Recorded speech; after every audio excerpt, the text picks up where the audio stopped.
નમસ્કાર મારા વાલા પરિવારજનો, જય શ્રી કૃષ્ણ. જાગૃતિ વેકરિયા લાઈફસ્ટાઈલ અને કલ્ચરમાં તમારું સ્વાગત છે. મિત્રો, ગયા વિડીયોમાં આપણે જોયું કે આપણા વિચારોની આહાર ઉપર કેવી અસર થાય છે.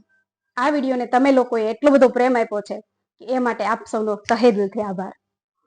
મિત્રો, આજે આપણે એનાથી પણ એક ડગલું આગળ વધવું છે કે જે આપણે ખોરાક લઈએ છીએ તે માત્ર આપણા શરીરને જ નહીં પરંતુ આપણા સ્વભાવ અને વિચારોને પણ ઘડે છે. એટલે જ તો આપણામાં કહેવત છે ને કે અન્ન તેવું મન અને આહાર તેવો ઓડકાર. આહાર વિજ્ઞાન મુજબ રસોઈના 3 પ્રકાર પડે છે. ભોજનમાં પહેલું છે સાત્વિક ખોરાક, જે ખૂબ જ પોષણયુક્ત હોય છે, તાજો હોય છે અને પ્રેમ ભાવથી બનેલો હોય છે. આવો ખોરાક મનને શાંત કરે છે અને બુદ્ધિને સતેજ કરે છે. બીજો છે રાજસી ખોરાક. આ ખોરાક ખૂબ જ તીખો, તળેલો, મસાલેદાર અને તમતમતો હોય છે. તે આપણા શરીરમાં ક્રોધ અને અશાંતિ જન્માવે છે. અને ત્રીજો છે તામસિક ખોરાક.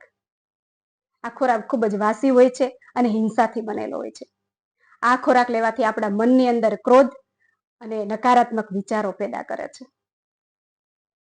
મિત્રો, અહીં મને અમે જ્યારે નાના હતા ત્યારે ગામડાની શાળામાં જે એક ગીત ગવાતું હતું ને તે યાદ આવે છે. અમારા શિક્ષકો જે ગાતા હતા એ આખું આમ નજર સમક્ષ તરવરે છે. ભોજનને માનજો પ્રભુનો પ્રસાદ, તેથી આવશે મીઠો સ્વાદ, તમે 3 વાત રાખજો યાદ. આપણા શિક્ષકો પણ કેવું વાત વાતમાં આવી મહત્વની શિખામણ આપણને આપી દેતા હતા, ખરું ને? મારા ઘરના વડીલો પણ એ વખતે સરસ મજાની શિખામણ આપતા કે દીકરા, થાળીમાં જે ભોજન પીરસાય છે ને એ માત્ર કેલેરી નથી પરંતુ તેમાં રાંધનારના સંસ્કાર ભરેલા હોય છે. જો રસોઈ બનાવનાર વ્યક્તિ ચિંતામાં હશે ને તો એ રસોઈને ખાનારની મનની અંદર પણ ચિંતા જ જન્માવશે.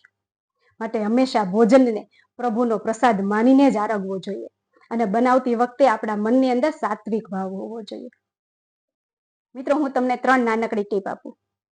પેલી કે જમતી વખતે ક્યારેય મોબાઈલ કે ટીવી ન જોતા સંપૂર્ણપણે ધ્યાન કેન્દ્રિત કરી અને ભોજનનો આનંદ લેવો જોઈએ.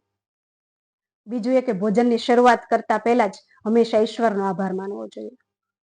અને ત્રીજું એ કે ભોજન બનાવતી વખતે વિચારો સાત્વિક રાખીએ, નાનકડું ભજન કે મંત્ર બોલીએ અથવા તો પ્રભુનું નામ સ્મરણ કરીએ. યાદ રાખજો મિત્રો, આપણું આ શરીર છે ને એ પણ એક મંદિર જ છે અને ભોજન તેમાં અપાતી આહુતિ છે. આહુતિ જેટલી શુદ્ધ હશે ને તેટલી જ આપણને સુખ અને શાંતિ વધારે મળશે.